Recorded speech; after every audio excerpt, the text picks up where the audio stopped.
अथ वेदांत शास्त्र कर्ता आचार्य नमस्कार। इसकी टिप्पणी देखो पहले। वेदांत जो उपनिषद, वेदांतो नाम उपनिषदम प्रमाणम। तो कहते वेदांत का अर्थ है उपनिषद। तिनके तात्पर्य का निर्णायक होने ते तिनका अनुसारी जो ब्रह्म सूत्र रूप उत्तर मीमांसा सो किया वेदांत शास्त्र। वेदांत हो गए उपनिषद और उनके तात्पर्य का निर्णायक कौन है? ब्रह्म सूत्र उत्तर मीमांसा, उसको कहते हैं वेदांत शास्त्र कहिए हैं। ता के कर्ता श्री वेद व्यास, उनको नमस्कार करते हैं। वेदवाद वृक्ष बन, भेदवादी आयु आय। पकड़ हिलाए क्रिया कंटक पसार के सरल सरल सो शुद्ध शिष्य कांज पुनि तोरी गोरी गोरी गे। पढ़ दो। हाँ जी, वो भी टिप्पणी सी है वो टिप्पणी उसी की है क्या? उसी की, ये आचार्य की है। श्लोक आचनोति च शास्त्रार्थम आचार्य स्थापयति स्थापयति अपि स्वयमाचरते यस्मादाचार्यस्तेन न कथ्यते। आचार्य किसको कहते हैं? आचार्य की डेफिनेशन बताते हैं। आचनोति च शास्त्रार्थम, आचार्य स्थापयति इत्यपि, और स्वयं आचरते यस्मात् आचार्य, उसको कहते हैं आचार्य। अर्थ नीचे लिखा ही है। जो शास्त्र के अर्थ को आचरे और लोगन को शास्त्र उक्त आचार विषय स्थापन भी करे। जो शास्त्र के अर्थ को स्वयं आचरण करता है और दूसरों को आचरण करवाता है, या करने की शिक्षा देता है। और जानते आप भी शास्त्रोक्त आचरण को आचरता है, ऐसे हेतु कर सो आचार्य कहिए हैं। आचनोति च शास्त्रार्थम आचार्य स्थापयति इत्यपि स्वयं आचरते जस्मात् सा आचार्य। ये आचार्य की परिभाषा। तेन कथ्यते, इसलिए उसको कहते हैं आचार्य। तो कहते हैं शास्त्रार्थ उक्त लक्षणकार संपन्न श्री वेद व्यास जी हैं, और कोई नहीं है। साधारण सर्व आस्तिक संप्रदायों के आचार्य हैं। वेद व्यास जी से, वेद व्यास जी किसका प्रतीक है? जो सभी आचार्यों सभी संप्रदायों के आचार्य हैं सामान्य रूप से। तिनका नमस्कार रूप मंगल ग्रंथकार करे हैं सबका ही। यहाँ गुरु शिष्य के संवाद के आदि अंत की निष्कर ग्रंथकार ने जो मंगल किया है, सो आदि अंत की न्यायी शास्त्र के मध्य विषय भी मंगल किया चाहिए, इस विधि के अनुसार है। जैसे कहते हैं गुरु शिष्य के संवाद के मिशकर भाव बहाने से क्या किया ग्रंथकार ने कि आदि और अंत की न्यायी शास्त्र के मध्य विषय भी मंगल करना चाहिए, इस विधि के अनुसार किया है। जैसे शास्त्र के शुरू में और शास्त्र के मध्य में, शास्त्र के अंत में करना चाहिए। और आगे वाली टिप्पणी किसकी है, ये भी पढ़ लेते हैं।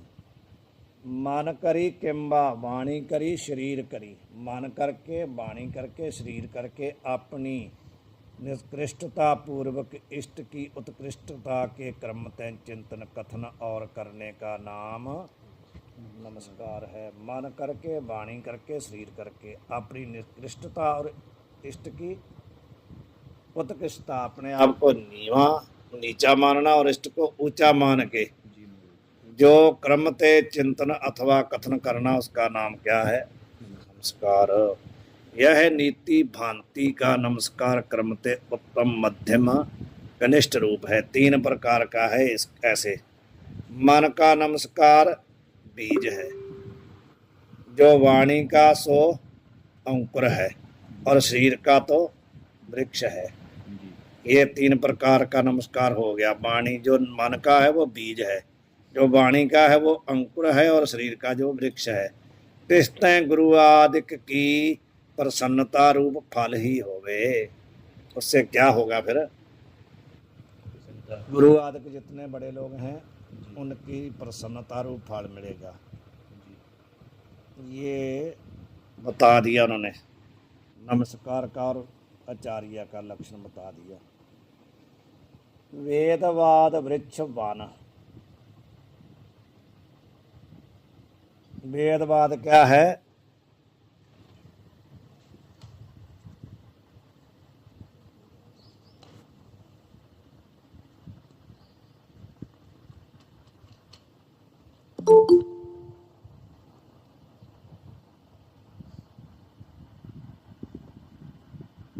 वृक्षवान। वेदवाद वृक्षवान। वेदवाद क्या है? मानो एक वृक्षों का वन है। भेदवादी जो आचार्य है वो क्या है? वायु।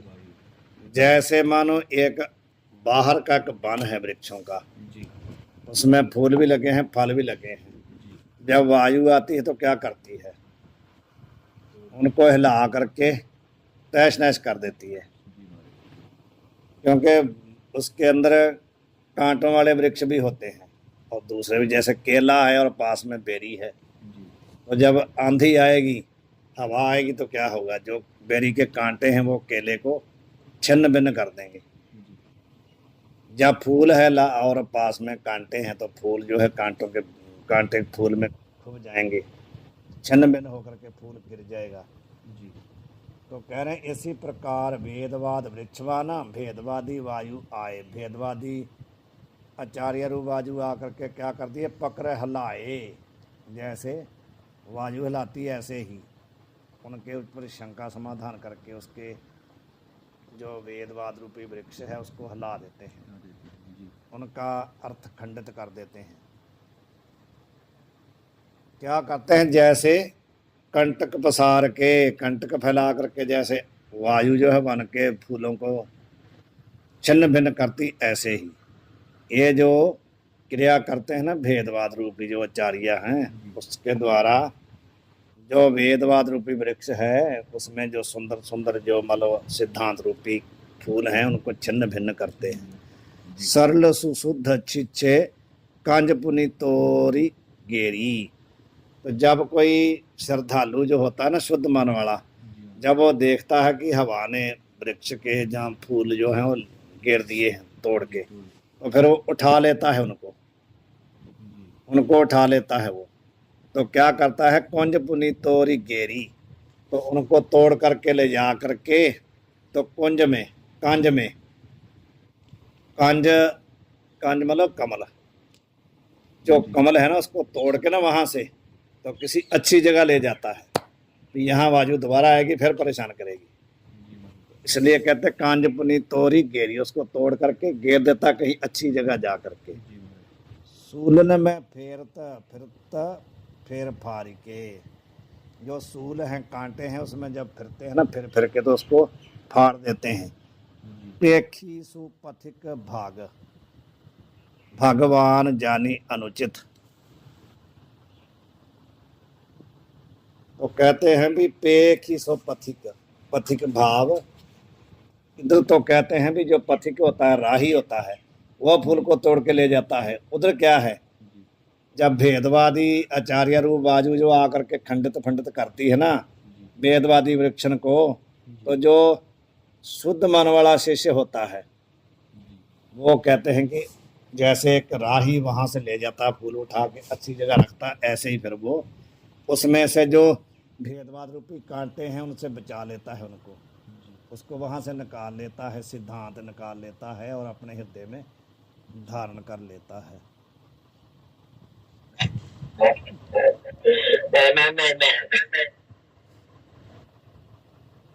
क्या कर रहे हो? अंक में उठाए ध्याए व्यास रूप धारी के। क्या करता है?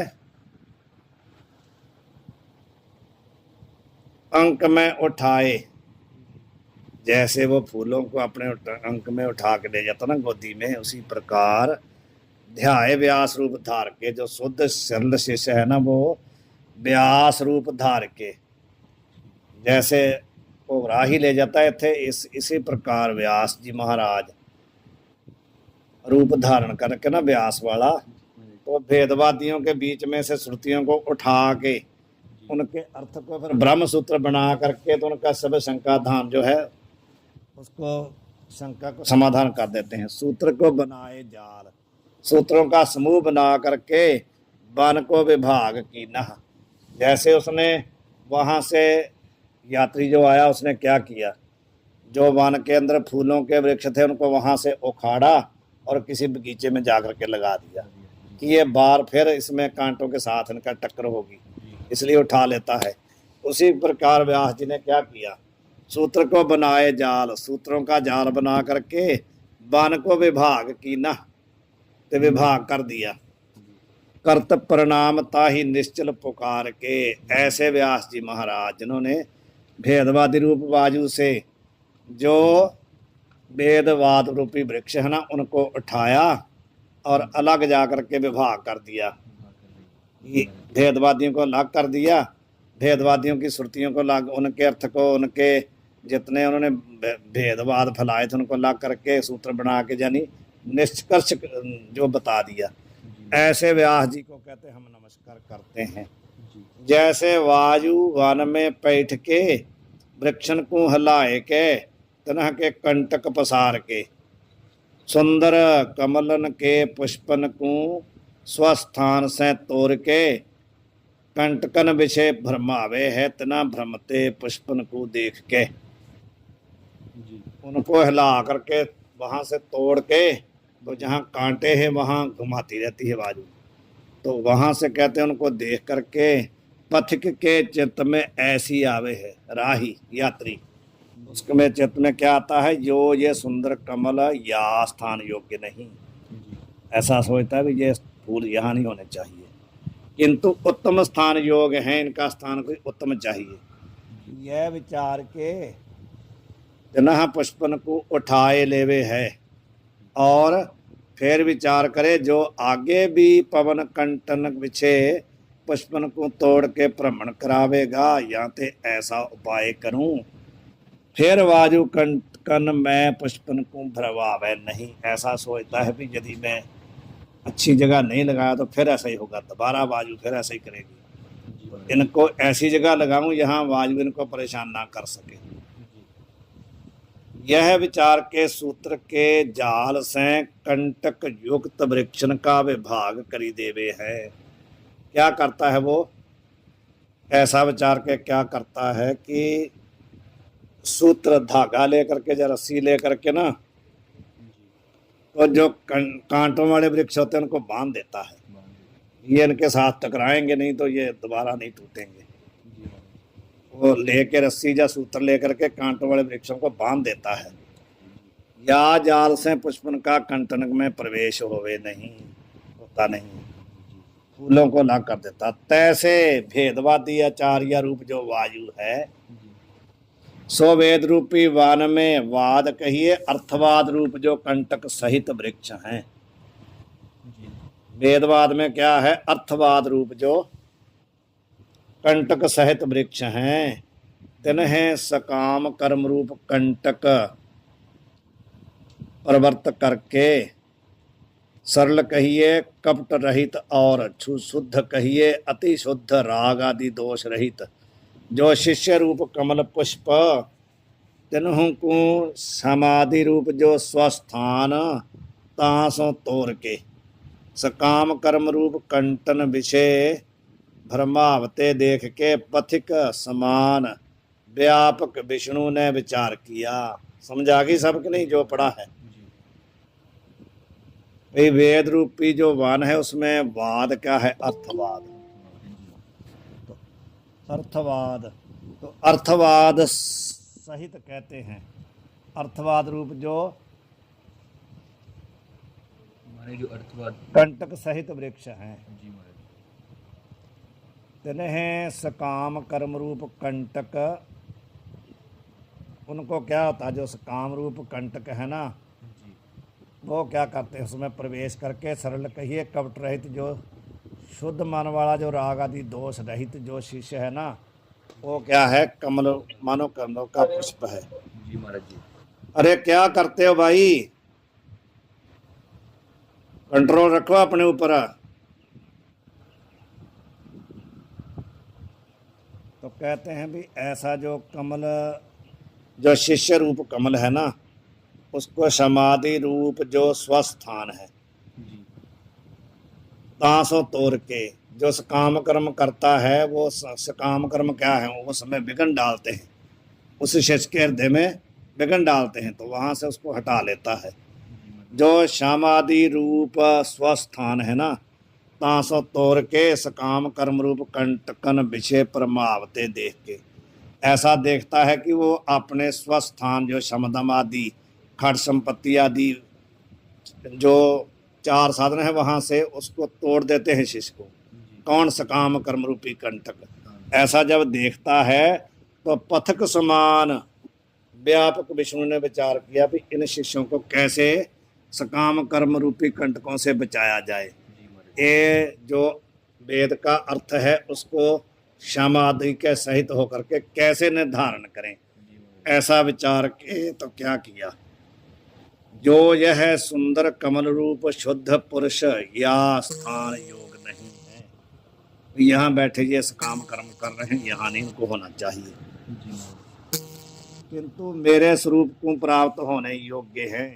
यह विचार के व्यास रूप धार के विष्णु आए हैं, व्यास रूप धार के, तो तिन्ह शिष्यन को उपदेश रूप अंक में स्थापन किया।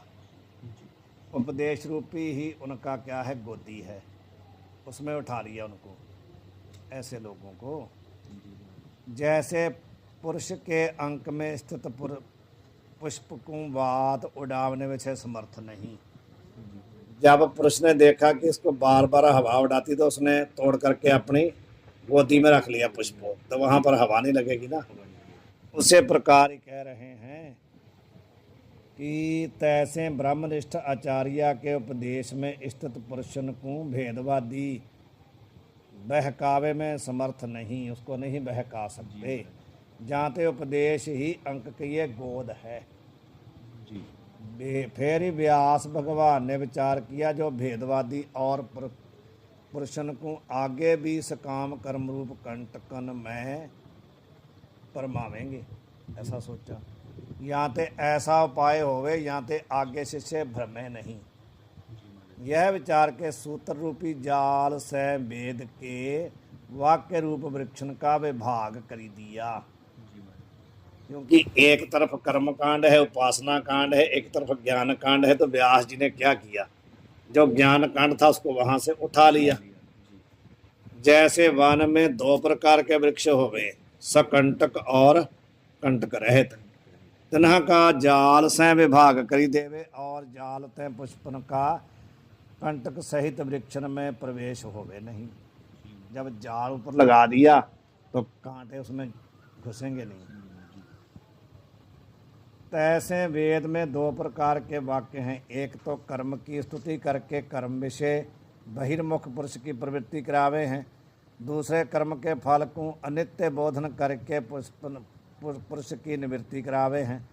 तीन वाक्यन का वेद व्यास ने विभाग करके सूत्रण से यह बोधन किया जो सर्व वाक्य का निवृत्ति में तात्पर्य है, प्रवृत्ति में किसी वाक्य का भी तात्पर्य नहीं।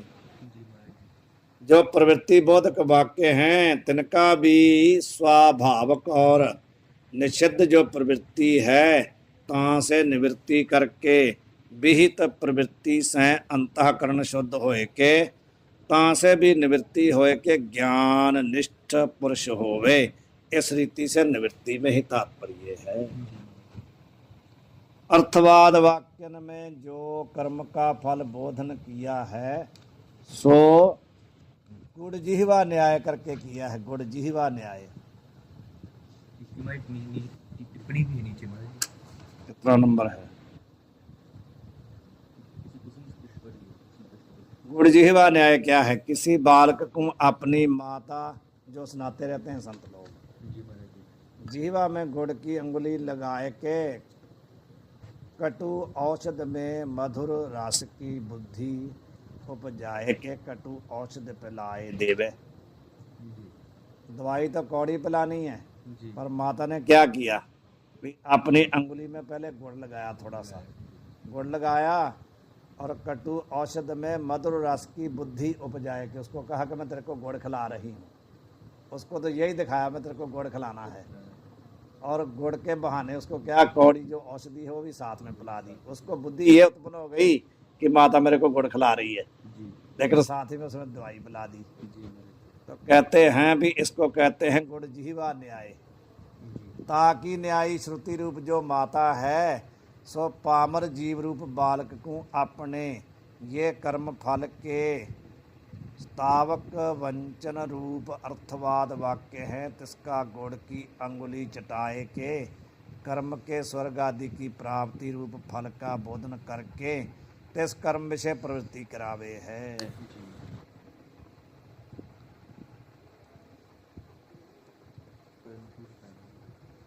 हाँ जी।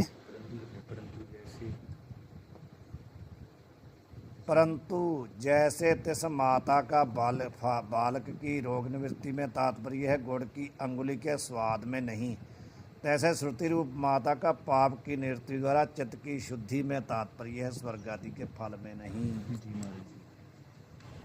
प्रवेश तो करा रही है श्रुति कर्म का फल बता करके कि ये कर्म करे हुए तो तुम्हारे को फल मिलेगा। कौन? स्वर्ग आदि मिलेंगे। और कहते हैं स्वर्ग आदि मिलने का अर्थ क्या है कि स्वर्ग आदि से उसको हटाना। ये तुम कर्म करोगे तो क्या है, स्वर्ग में चले जाओगे, लेकिन साथ में ये भी श्रुति बताती है कि ये फल अनित्य है, मुक्त नहीं होगे। तो इसलिए तात्पर्य उसका भी माता की तरह उनको वहाँ से उस प्रवृत्ति से हटाने का ही तात्पर्य है, लगाने का नहीं है। जी महाराज।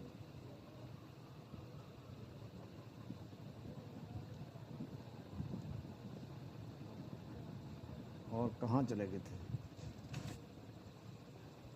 अर्थवाद वाक्य में जो कर्म का फल बोधन किया है सो गुड़ जीवा न्याय किया है, फल में तिनका तात्पर्य नहीं। यह अर्थ सूत्रन से वेद व्यास जी ने बोधन किया है। यहाँ अर्थ को सूत्रन से जान के पुरुष की सकाम कर्म में प्रवृत्ति होवे नहीं। जैसे सूत का जाल पुष्पन को कंटकन से निरोध करे है, तैसे व्यास विज्ञान के सूत्र सकाम कर्मन से निरोध करे हैं, जाते जाल रूप कहे।